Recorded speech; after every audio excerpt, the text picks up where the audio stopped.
तो आज हम बात करने जा रहे हैं उस सवाल की जो इन दिनों हर फैंसी यूजर, हर क्रिकेट प्रेमी और हर ड्रीम 11 खिलाड़ी के मन में घूम रहा कि आखिर ड्रीम 11 कब तक वापस आएगा।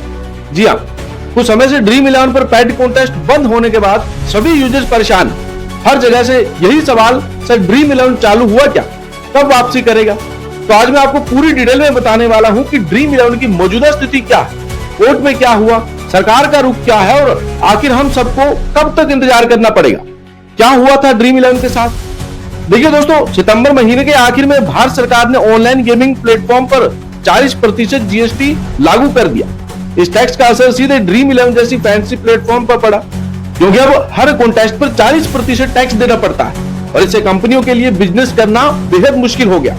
इसी वजह से ड्रीम 11 ने अपने पैड कॉन्टेस्ट को अस्थायी तौर पर बंद कर दी। कंपनी ने साफ कहा था कि वे सरकार के साथ मिलकर समाधान निकालने की कोशिश कर रहे हैं। अब बहुत से लोग ये सोच रहे थे कि शायद ड्रीम 11 पर बैन लग गया है, लेकिन सच्चाई ये नहीं, ड्रीम 11 पर बैन नहीं लगा, बल्कि ये टेक्निकल और लीगल एडजस्टमेंट टाइम पीरियड चल रहा है अक्टूबर की सुनवाई। दोस्तों, अब बात करते हैं उस 7 अक्टूबर की सुनवाई की जो इस पूरे मामले में सबसे अहम है। 7 अक्टूबर को ड्रीम 11 के वकील ने सुप्रीम कोर्ट में अपनी बात रखी, जहां उन्होंने कहा कि कंपनी ने सरकार के सभी टैक्स नियमों को स्वीकार कर लिया है और अब वो नए कानून के तहत फिर से अपनी सर्विस शुरू करने को तैयार है।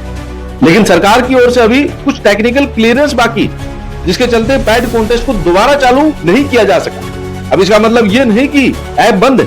ड्रीम 11 फिलहाल मेंटेनेंस मोड में, जहां वे टैक्स कंप्लायंस, लीगल अप्रूवल और जीएसटी फाइलिंग प्रोसेस को पूरा कर रहे हैं। अब सबसे बड़ा सवाल कि ड्रीम 11 की वापसी कब होगी। दोस्तों, अभी तक ड्रीम 11 की ओर से कोई ऑफिशियल डेट अनाउंस नहीं की गई, लेकिन अंदरूनी रिपोर्ट्स और मीडिया रिपोर्ट्स के मुताबिक 15 से 20 अक्टूबर के बीच कंपनी अपने पैड कॉन्टेस्ट को फिर से शुरू कर सकती है।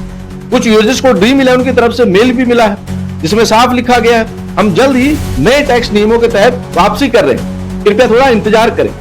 इसका मतलब साफ है कि ड्रीम 11 परमानेंट बैन नहीं हुआ, परमानेंट बंद नहीं हुआ, बल्कि ये टेम्परेरी पॉज है, ताकि कंपनी सारे टैक्स और लीगल डॉक्यूमेंट्स को क्लियर करके सुरक्षित तरीके से वापसी कर सके। अब अगर बात करें कि वापसी के बाद क्या क्या बदलाव देखने को मिल सकते हैं, तो सबसे पहले कंपनी अब अपने प्लेटफॉर्म को कुछ नए एज वेरिफिकेशन रूल्स और केवाईसी वेरिफिकेशन लागू करेगी, क्योंकि सरकार अब नाबालिग यूजर्स के अकाउंट पर सख्त निगरानी रख रही है। दूसरा, हर पैड कॉन्टेस्ट पर 40% टैक्स डिडक्शन लागू रहेगा, यानी अगर आप किसी कॉन्टेस्ट में 100 रुपए लगाते हैं तो उस पर 40% टैक्स सीधे सरकार को जाएगा। और तीसरा, ड्रीम 11 अपने प्लेटफॉर्म को थोड़ा एड बेस्ड और स्पॉन्सरशिप मॉडल में भी बदल सकता है, जिससे आने वाले समय में फ्री टू प्ले मोड भी शुरू हो सकता है। अब आपसे एक जरूरी बात की, जब तक ड्रीम 11 की ओर से ऑफिशियल नोटिस या मेल ना आ जाए, किसी भी अफवाह या नकली ऐप पर भरोसा मत कीजिए। कई फेक वेबसाइट और टेलीग्राम चैनल ड्रीम 11 के नाम से पैसे मांग रहे हैं, तो उनसे बचिए। ड्रीम 11 की ऑफिशियल जानकारी सिर्फ उनके ऐप नोटिफिकेशन या वेरीफाइड सोशल हैंडल से ही ले। दोस्तों, अब वक्त ज्यादा दूर नहीं है, ड्रीम 11 की वापसी की उल्टी गिनती शुरू हो चुकी है। जैसे ही सरकार की क्लियरेंस मिलती है, आप फिर से अपनी टीम बना पाएंगे, मुकाबले होंगे और जीत की खुशी फिर से लौटेगी। अगर आप भी ड्रीम 11 के कमबैक का इंतजार कर रहे हैं तो कमेंट में जरूर लिखिए #Dream11 कमबैक और साथ ही साथ एक राय भी दीजिएगा कि क्या ड्रीम 11 बैन होना चाहिए या फिर नहीं।